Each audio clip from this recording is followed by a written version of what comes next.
Now, recent reports suggest that NikkiFink.com has in fact got their hands on what DC was hoping to announce at this year's Comic-Con DC panel, of course, with regards to their films, or their slate, if you will, for what some are calling the DC Cinematic Universe. And personally, looking at this list, while it does have quite a bit on there that would make fans happy, in my personal opinion, I think this is a tidbit too ambitious if it were true. And bear in mind that this is all really speculation. In fact, this list might or might not be true, but I'll be commenting on this very rumored list. So, of course, as we know, Man of Steel was in fact the first film of this quote-unquote cinematic universe, and while I was not certainly a big fan of that film, I really did not enjoy it, to be honest.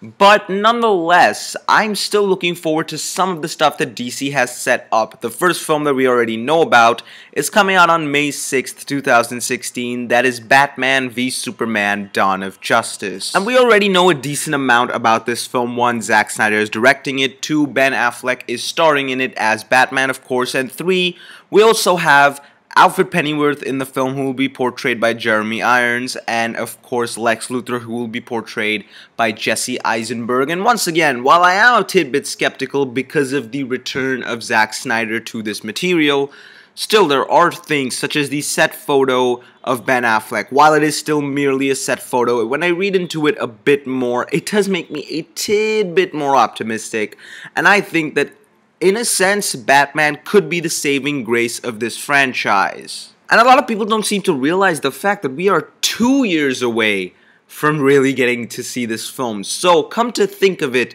we're not going to get a trailer for another year, but frankly, the information that we're getting on it is quite a bit. So, some of these films that they've announced are still far, far in the future, which in a sense is not a bad thing because they have the time to produce them, but I'm a little afraid that since there are so many titles, they're not going to be able to delve into each of them enough. The first one that we have is a July 2016 release for Shazam. And for those of you who don't know, originally Shazam actually referred to a wizard who gave the powers to Billy Batson through some sort of a spell and whatnot, but nowadays Shazam is in fact also Captain Marvel. Yes, contrary to popular belief, Captain Marvel is in fact a DC property, and the particular power that Captain Marvel, aka Billy Batson, possesses is that he says the word Shazam and immediately he gets several different powers, Shazam being the acronym for those powers. He gets the wisdom of Solomon, the strength of Hercules, the stamina of Atlas, the power of Zeus, the courage of Achilles, and the speed of Mercury. Now, while it's certainly interesting to see DC undertaking a new property, a lesser known property, if you will, I mean, the character of Shazam seems pretty picturesque, to be honest, and there's a lot that can be done with the character on screen, a lot that I'm certainly looking forward to, but there are a few things that I'm not exactly sure of as I continue on this list. Moving on, we have Sandman. Yes, the DC version of Sandman, which in fact refers to the sleep-related Sandman that we've all grown up knowing about. While there are several iterations of the character, such as Wedley Dodds, or Garrett Stanford, or Daniel Hall, or Sandy Hawkins, really at the end of the day, the powers that Sandman possesses seem a little interesting and a little less appealing in terms of putting criminals to sleep or sedating them in a certain manner. And the Sandman film is slated for a Christmas 2016 release. And the thing is, there's going to be heavy competition from a standalone Star Wars film and from a lot of other films that I'm sure of. And really, I'm not 100% sure that a property like Sandman, something relatively unknown to the genuine public, whether they would be able to put it across or make it appealing enough for everyone to enjoy. Because once again, assuming that the films that I've already mentioned are true, including Shazam and Sandman, those two choices in particular, they are in fact new characters who have never been introduced anywhere in film to date. I mean, maybe in certain animated shows here and there, but they are not well known at all compared to your Batman, your Superman, or even Green Lantern, who I will talk about in just a moment. And if this is true, well, of course, the films are certainly in development because they are coming out in a range of 2 to 2.5 years. At the same time, I'm still a tidbit skeptical as to whether DC is being too ambitious by releasing these films before releasing more mainstream hero-related films. And in May 2017, in fact, we have the Justice League film. Now, we're at the Justice League already, so some people must be wondering, what about the Green Lantern? What about the Flash? What about Wonder Woman? What about a slew of heroes, if you will? Well, from what we know is that the Wonder Woman, Cyborg, and rumored to be played by Jason Momoa, Aquaman, will be, in fact, in Batman v Superman Dawn of Justice. So we will get an introduction of those characters in Batman v Superman Dawn of Justice, of course. And then we assume that the Flash and Green Lantern are probably going to be in this Justice League movie, considering the fact that there is a slated team-up film for the Flash and the Green Lantern coming up later that year that I'll get to just in a moment. But at the same time, introducing Shazam and Sandman in their own films because of their seemingly complicated origins is a good choice before a Justice League film, but I think that the idea of the Justice League film coming literally just a year after Batman vs. Superman, I feel doesn't have that kind of tease required to really execute the hype that, let's say, the Avengers managed to. And then in July 2017, it seems like they're going for a Wonder Woman film, and this is where I thought it was really getting too quick. And while, yes, it is great to have a Wonder Woman film, a lot of people out there have been hoping for a female-led superhero film. I think it will certainly be great to see. I mean, I'm sure they're really going to flesh out her character in Batman v Superman, only to the extent that they could in a Batman vs. Superman related film. So they're really going to delve into her origin, I hope so. But I hope that there's a tidbit of chronology, not that they go all the way back and do something leading up to the time that she becomes a hero, really giving just a full-scale origin story, rather delving into her origin and then throwing her in present day for, let's say, the second half of the film. Once again, massive speculation, of course.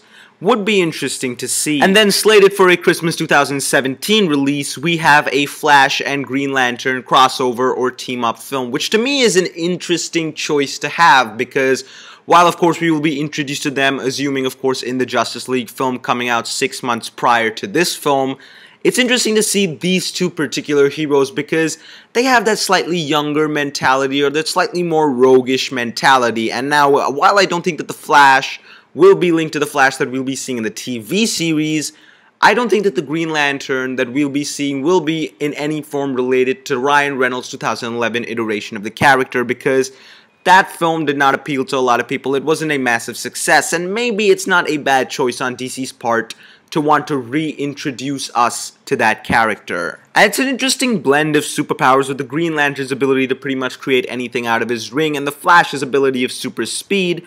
It would be potentially a spectacle to witness on screen. And finally, May 2018, which would perhaps clash with the current date that Marvel might have for the Avengers 3, just as maybe the Justice League film would perhaps clash with the date that is possible for another Marvel film in the first week of May 2017, just as the Batman v Superman date is already clashing with the Captain America 3 date.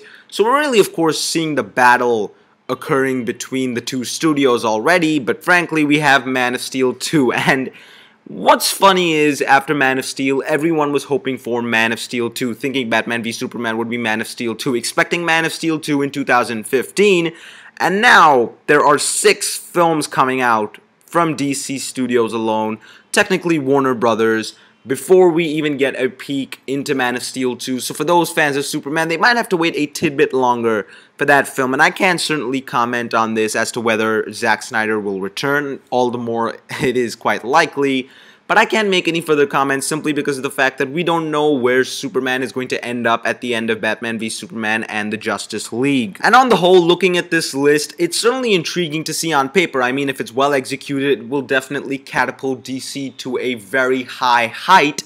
At the same time, I still think it's a tidbit ambitious while releasing 3 films a year, even though I'm sure some of them are already in production, but we just don't know of it yet.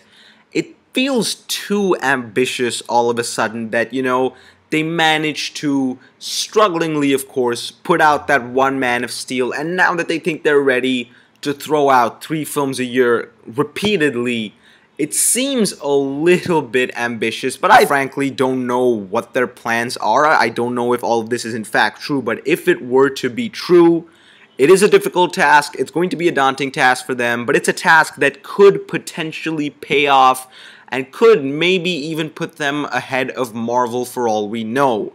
And if you take a look at some of the release dates, such as May 2016 or July 2016, while we don't have exact dates for every film just as yet, you can see that those months, in fact, are already clashing with certain Marvel films. More so the May months and one particular July month in 2016, because we already know that we have Marvel films coming out that year. We can really see the studios just going head to head, and someday in the future, it is perhaps even possible that a Justice League film and an Avengers film would let alone come out in the same month, but they could perhaps be coming out on the very same day.